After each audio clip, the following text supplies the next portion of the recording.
आइए सुनिए, देखिए, समझिए सनातन सत्य। जैसी दृष्टि वैसी सृष्टि, दृष्टि विज्ञान। कुदरत, कुदरती रचना एवं कुदरत के कानून से शाश्वत सुख की प्राप्ति। जोधपुर के परम पूज्य महात्मा उपासक प्रोफेसर डॉक्टर सोहन राज तातेड़ के निर्देशन में सनातन सत्य। जैसी दृष्टि वैसी सृष्टि, दृष्टि विज्ञान।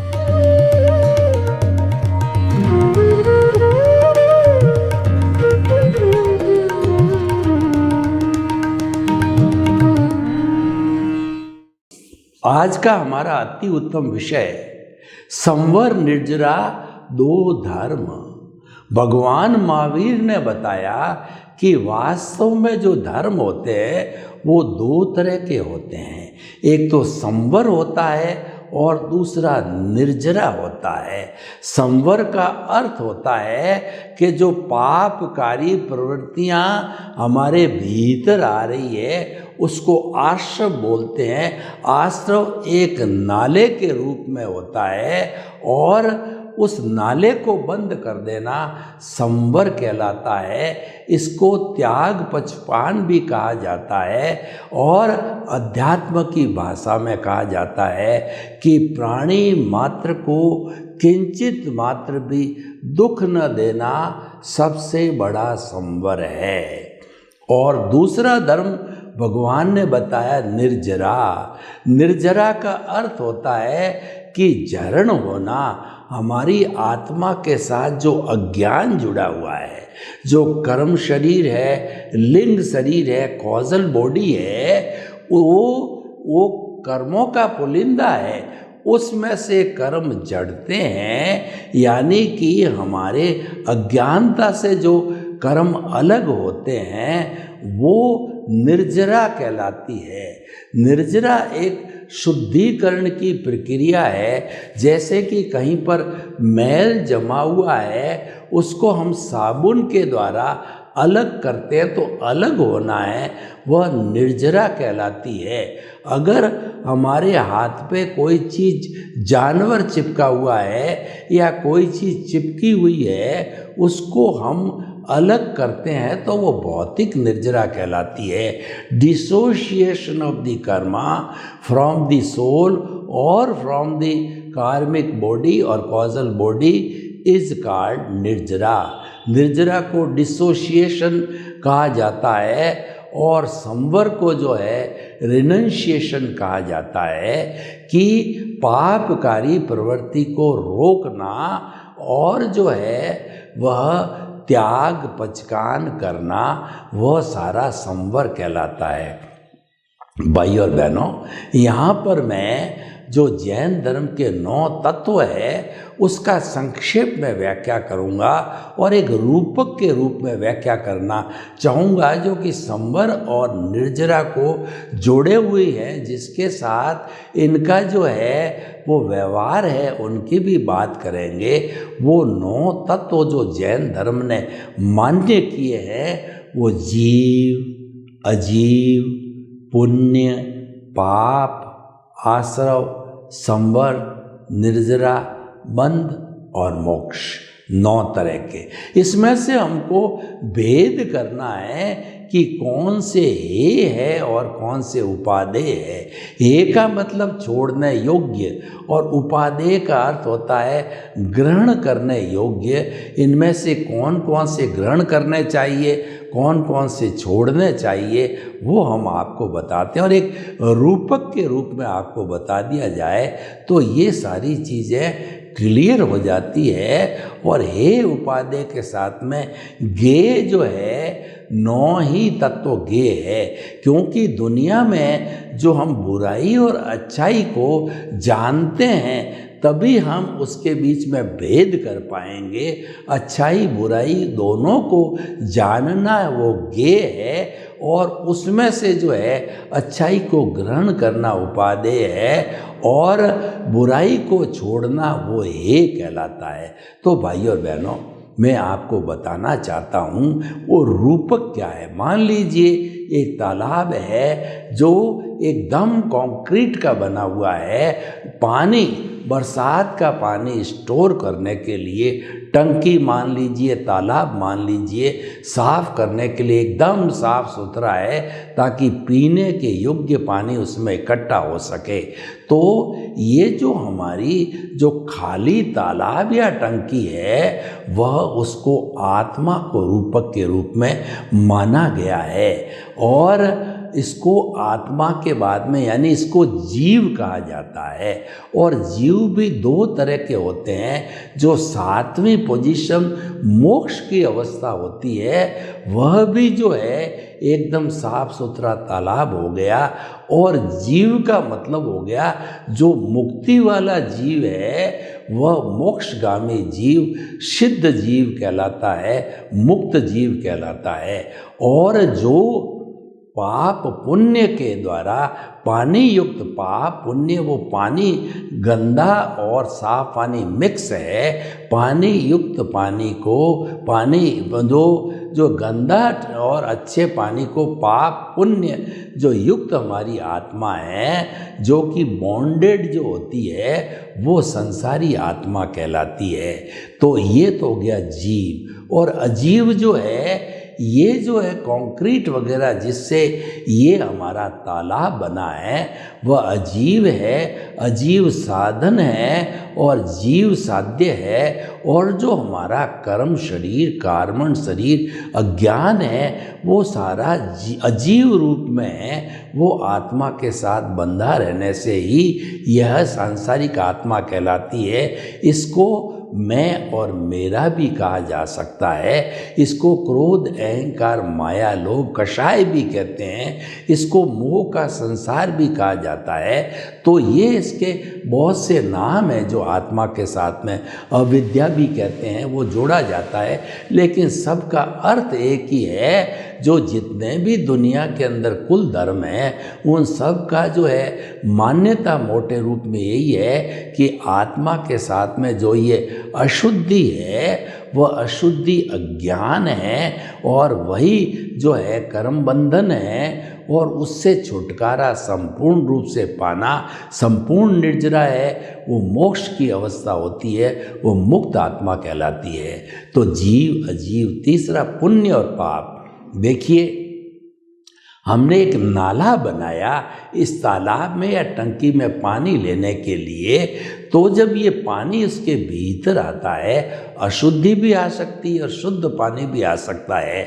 यानी कि शुद्ध अशुद्ध दोनों तरह का पानी जो टंकी के अंदर या तालाब के अंदर नाले के भीतर आता है वह नाला आश्रव कहलाता है। उसी तरह से हमारी, क्योंकि हमने इसको आत्मा का रूपक दिया है तालाब को, टंकी को, तो आत्मा में आने वाले कर्मों को आश्रव कहते हैं। पाप पुण्य रूप की प्रवृत्तियां जो भीतर आती है उसको आश्रव कहा जाता है। और आगे पुण्य पाप, जो पानी गंदा है वह वो पाप कहलाता है और अच्छा पानी वो पुण्य कहलाता है। यानी कि ये पुण्य और पाप रूपी पुद्गल जब उदय में आते हैं, उदय और प्रारब्ध होता है, उस वक्त के अंदर ये परिणाम सुख और दुख का देते हैं। सुख का उदय होने पर सुख का परिणाम देने वाले पुण्य के परमाणु कहलाते हैं और दुख का अनुभव कराने वाले पाप के परमाणु कहलाते हैं। तो ये पुण्य और पाप हो गया।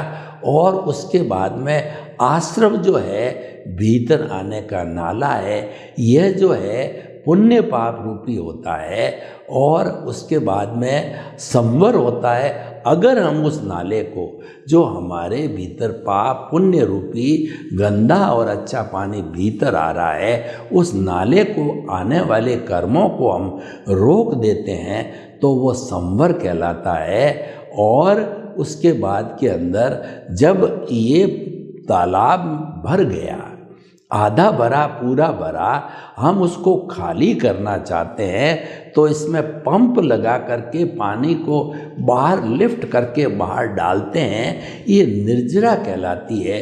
निर्जरा का अर्थ होता है खाली करना, डिसोसिएशन करना, कि तालाब में से पानी को बाहर निकालना, तालाब को खाली करना, तालाब से पानी को हटाना है, वो निर्जरा स्वरूप हो गई। और जब सारा तालाब एकदम खाली हो जाता है, उसमें बिल्कुल एक बूंद भी पानी नहीं, वो मुक्ति की अवस्था कहलाती है।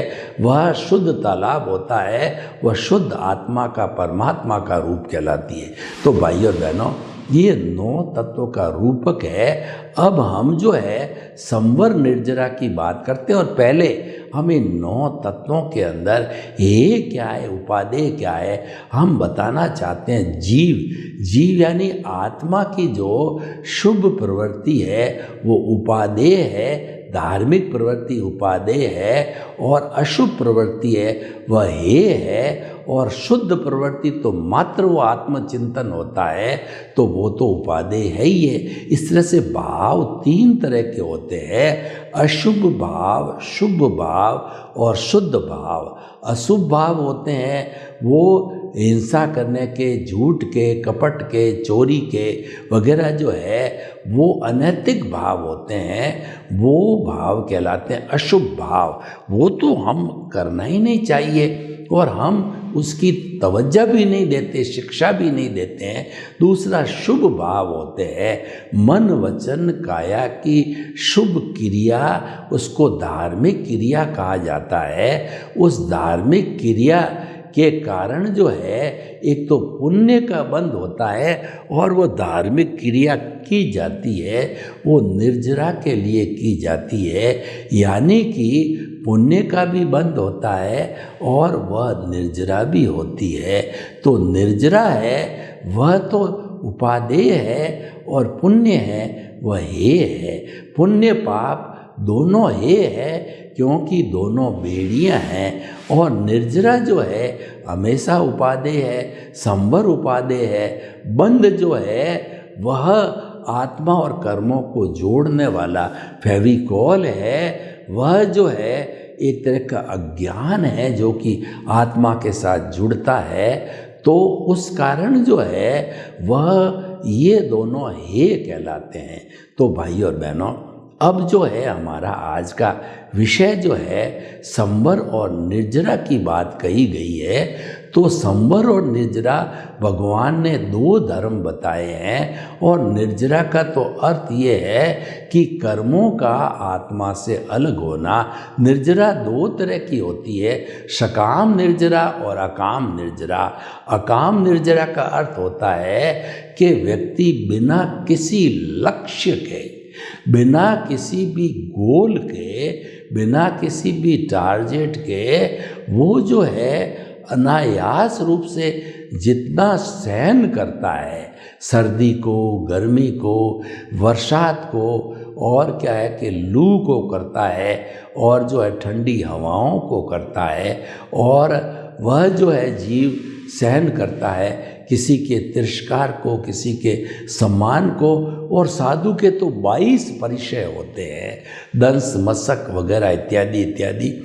उन परिचयों को जो सहन करता है, बिना लक्ष्य पूर्वक सहन करता है। जैसे कि पेड़ है वो सर्दी गर्मी दोनों में खड़ा रहता है, बरसात में पेड़ पौधे खड़े रहते हैं, तो ये इनकी अकाम निर्जरा कहलाती है। पशु होते हैं तो वो अपने आप अपने शरीर को ढक नहीं सकते, तो जो जैसे रूप में पशु पक्षी प्राकृतिक रूप में हैं, तो जितना भी कष्ट तो सहन करते हैं, सर्दी का, गर्मी का, धूप का, बरसात का, ठंडी हवा का, गर्म हवा का, इत्यादि इत्यादि, वो सारा जो है सहन करना है, वह अकाम निर्जरा कहलाती है। लक्ष्यबद्ध जो निर्जरा कहलाती है वो सकाम निर्जरा कहलाती है। और हर संवर के साथ के अंदर सकाम निर्जरा होती ही है।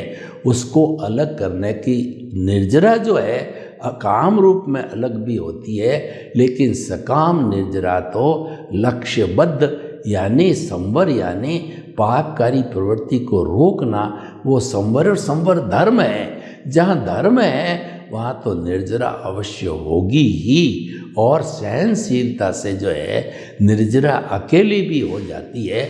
अकाम निर्जरा और धार्मिक प्रवृत्ति के साथ सकाम निर्जरा होती तो वो तो होती ही है, वो सकाम निर्जरा कहलाती है।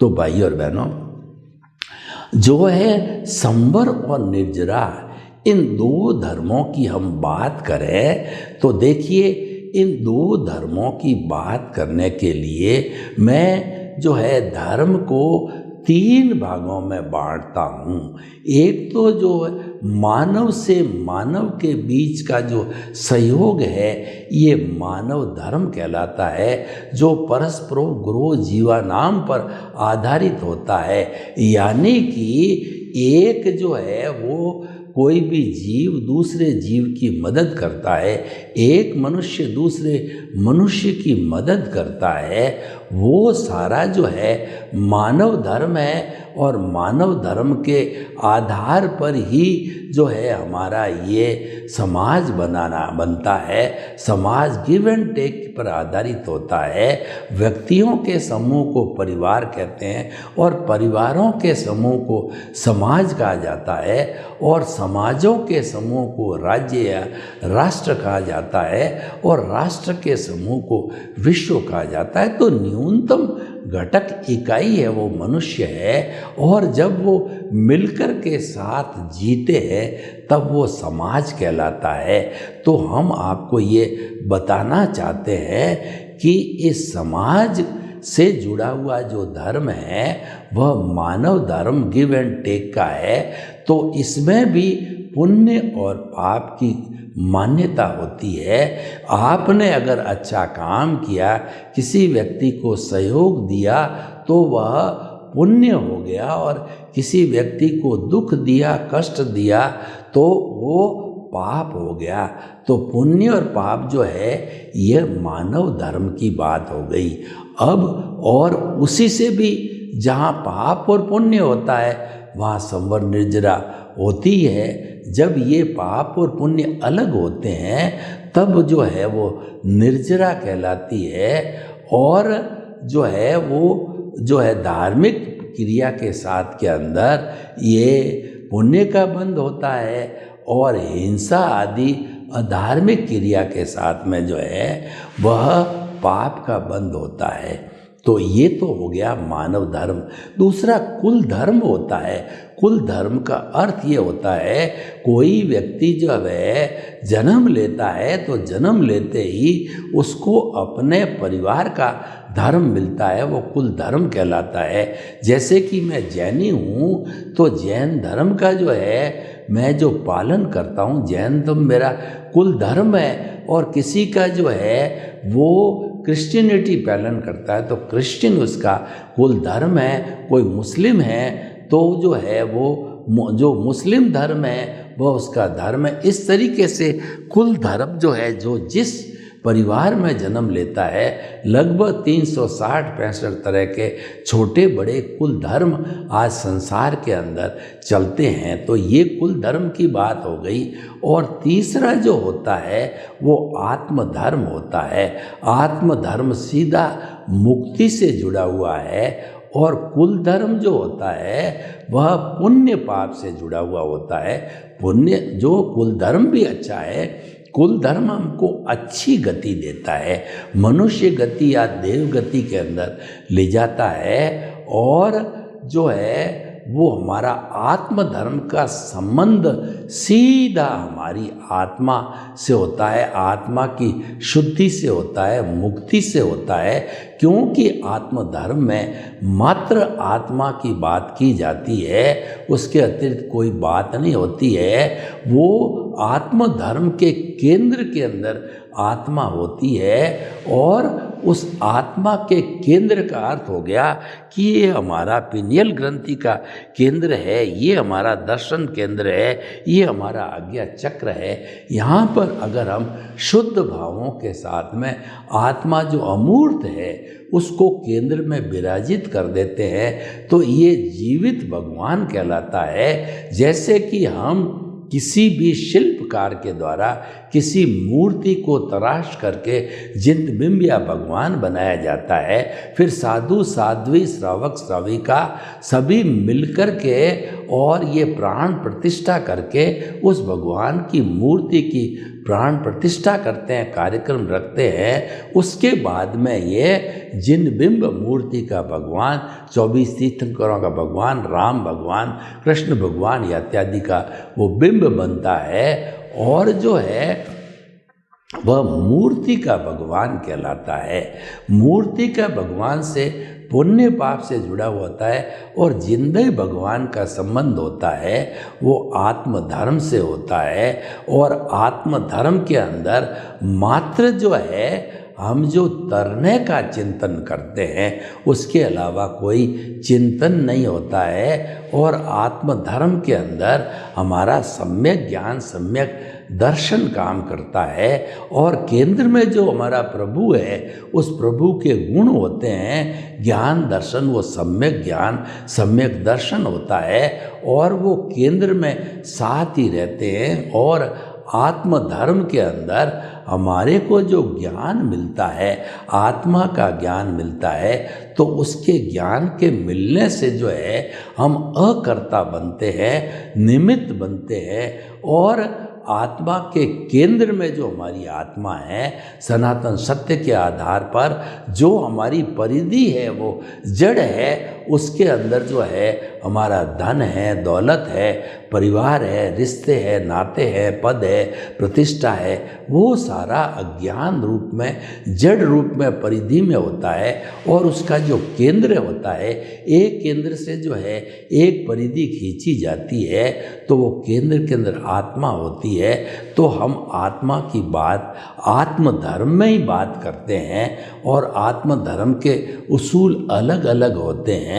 तो वो सारे जो होते हैं वो आत्मधर्म के स्थूल जो उसूल होते हैं वो हमको तारने वाले होते हैं, वो हमारे अज्ञान का नाश करने वाले होते हैं। आत्मधर्म में एक ही बात बताई गई है कि जो हमारा ये अज्ञान है वही इस आत्मा को संसार के अंदर भटकाता और परिधि ही अज्ञान है, परिधि ही जड़ है। और ऐसा बताया जाता है कि मन वचन काया तथा उससे जुड़ी हुई हर अवस्था मात्र कुदरती रचना है और वह व्यवस्थित है और वह जो है जाने वाली है और वह टेम्परेरी है, वो नाशवान है। तो कोई भी परिस्थिति आती वो जाने वाली है। हमारा आयुष्य समाप्त हो रहा है और उसके बाद में हमारा सुख जा रहा है, दुख जा रहा है, वो जाने के लिए आया है, रहने के लिए स्थायी रूप से नहीं है, क्यों वो टेम्परेरी है।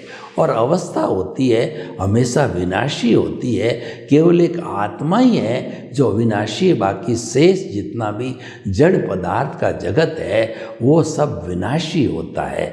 तो भाई और बहनों, हम आपको बता रहे थे कि ये जो हमारा जो दो धर्म है, संवर और निर्जरा, देखिए हमारा जो है ये मन वचन काया तथा उससे जुड़ी हुई हर अवस्था मात्र कुदरती रचना है और वह जो ऑटो मोड से चलती है, यानी जो भी पिछले जन्म का हमारा जो कहना चाहिए कि हमने जितने जितने कॉजेज डाले थे, जितने जितने प्रतिष्ठित आत्मा में भाव डाले थे, तो वो सारे जो भाव है उन पर जब कोट लगता है तब वो लाइव होता है, वो चार्जिंग होता है और वो चार्जिंग हुआ इस जन्म में वह डिस्चार्ज के रूप में, द्रव्य कर्म के रूप में होता है, ऑटो मोड के रूप में होता है, वो मैकेनिकल आत्मा के रूप में होता है। और हमारी जो प्रतिष्ठित आत्मा होती है, अगर वह मात्र जो है आत्मा की बात करे, भेद विज्ञान करे,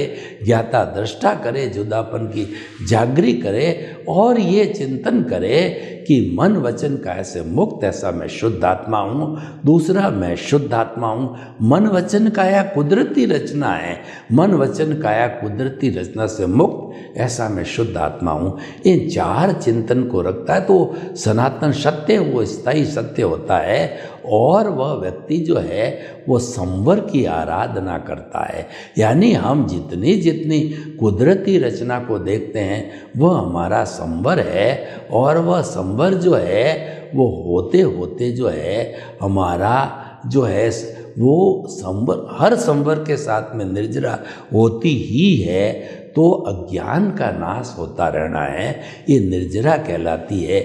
यानी कि जब हम कर्ता से अकर्ता बने, निमित्त निर्दोष अकर्ता और शुद्ध आत्मा बने, हमने माना कि सारी दुनिया के लोग जो है वो सारे निमित्त है, और उनका शासन जो करती है वो कुदरती है, तो निर्दोष है, वो अकर्ता है। क्यों नहीं? कर्ता तो केवल कुदरत है, अकर्ता तो मात्र जो है वह हमारी जो है वो अकर्ता हमारी व्यवस्थित शक्ति है, साइंटिफिक सर्कमस्टेंशियल एविडेंसेस है, बाकी सब निमित्त होते हैं। तो निमित्त बनने से जो है हमारे कर्मों का जुड़ना बंद हो जाता है, क्योंकि जो निमित्त हम जो है कर्ता बनते हैं वो मिथ्या ज्ञान, मिथ्या दर्शन होता है, और सद्गुरु और ज्ञानी पुरुष है हमारे भाग्योदय से हमारे जो है वो अनंतानुबंधी कषाय को भस्मीभूत करके और हमें निमित्त बना देते हैं। नो ऑनरशिप नो डिवरशिप का अर्थ हुआ कि हमारा जो मोहनीय कर्म, जो अज्ञान का रूप है, वो काफ़ी डाइल्यूट हो जाता है, क्योंकि दर्शन मोहनीय की 4 अवस्थाएं होती है। अनंतानुबंधी है वो हमारे कर्मों का अर्जन करने वाली होती है, और दूसरा प्रत्याख्यानी, अप्रत्याख्यानी और संजलन 3 तरह की शाखा होती है। 3 तरह का जो स्थितियाँ होती है हमारे मोहनीय कर्म की, वो तो 3 इतनी डाइल्यूट होती है कि उसको डिस्चार्ज की तरफ से आराम से भुगतान किया जा सकता। तो भाई और बहनों, हम आपको बता रहे थे कि संवर और निर्जरा, संवर पूर्वक निर्जरा, बंध पूर्वक निर्जरा कैसे होती है कि देखिए हमारा जितना भी ये भुगतान हिसाब चल रहा है, हमारा जो है द्रव्य कर्म के रूप में पुराना भाव कर्म कोटेड करके कॉजल बॉडी बनी है, उसका भुगतान इस जन्म में होता रहता है, वो सारी निर्जरा कहलाती है। जितना भी उदय और प्रारब्ध है वह निर्जरा कहलाती है, और ये बंध पूर्वक निर्जरा होती है। क्योंकि बंध पूर्वक निर्जरा किसे कहते हैं कि हमारा जो ये चल रहा है, जितना भी हमारा जो है प्रारब्ध और ये जो है हमारा उदय चल रहा है, ये सारा बंध पूर्वक जो बंद होता है, बंध पूर्वक में, और संवर होता है। यानी कि हमारे नो कॉजल बॉडी, उसी से ही कॉज नहीं पड़ेंगे तो आत्मा सिद्ध बुद्ध मुक्त बनती है। तो 2 धर्मों को हम जीवन में पालन करके सिद्ध बुद्ध मुक्त बने। आपके प्रति जो है हम ये कहना चाहते हैं कि सभी जनता के, सभी लोगों को सुख मिले, शांति मिले, आनंद मिले, प्रेम मिले, और सभी अपने कर्मों की निर्जरा करके शाश्वत सुख को प्राप्त हो। आपके प्रति मंगल भावना। ओम शांति।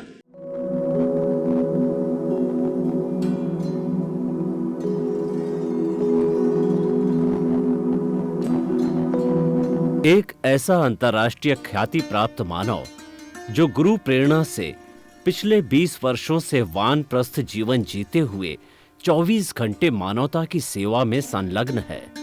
एक ऐसा मानव जो अभी राष्ट्रीय, अंतर्राष्ट्रीय टीवी चैनलों पर 7,500 एपिसोड के माध्यम से सनातन सत्य, आत्मविज्ञान एवं पुनरुत्थान, व्यवहार एवं निश्चय जगत के जीवनोपयोगी विषयों पर हृदय स्पर्शी प्रवचन कर चुका है।